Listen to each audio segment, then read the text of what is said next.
For the best in eyewear, call Dr. Leeks Optometry. Our students were proficient at a 3.0 grade point average and scored about 2 to 3% higher in 2 test areas than the average of the state in Nevada. Why do you think that is? Well, because we have good programs and we have great kids. But it just shows that the hard work that they put into the sequences, the 3 sequences of CTE that they have to do, and then they do the final examinations to get the seal on their diploma to go out into the workforce. It just puts them more college and career ready or skill ready. Anytime that we focus harder on the education in the classroom is always going to help improve test scores, but higher rigor and higher level of expectations for students, and then looking at the industry standards that are going on across the country and trying to elevate to that level, I think always will improve student growth.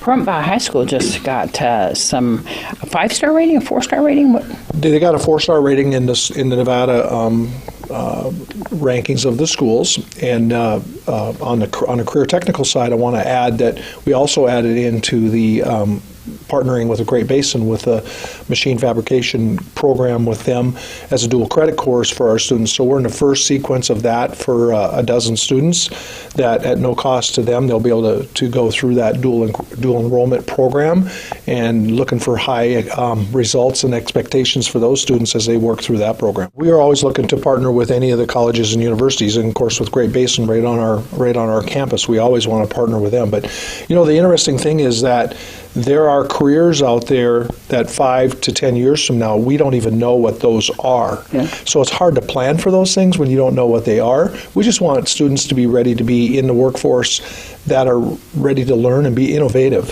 and that can, especially in the technology world, there's always new things going on out there. We think back to Uber, we think back to Amazon and all those. They didn't exist some years ago. We look at the technology of cell phones and cars and internet. Yeah. So we've got to get innovative kids, innovative people ready for the workforce. It's always a challenge in the remote rural areas, especially to find the staffing to put those programs in place. But we're very fortunate we've got programs in each of the high schools across our district, and primarily in the Pahrump area we have multiple programs going on there.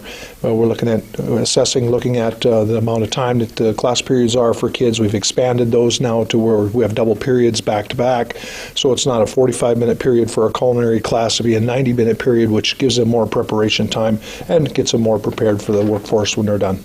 We sat down with a workshop with our board a week ago Friday. We actually did a lesson on how the star ratings were figured out and calculated. We took our principals through that activity prior to the star ratings coming out, and we sat our board members down and went through that also. So when the principals presented to the board what they're going to do in their school performance plans coming up, they already knew what their star ratings were before they were assessed, but they also knew what areas they wanted to focus on. So I talked with the board members that were at the workshop to say, look, how and when do you think these conversations take place?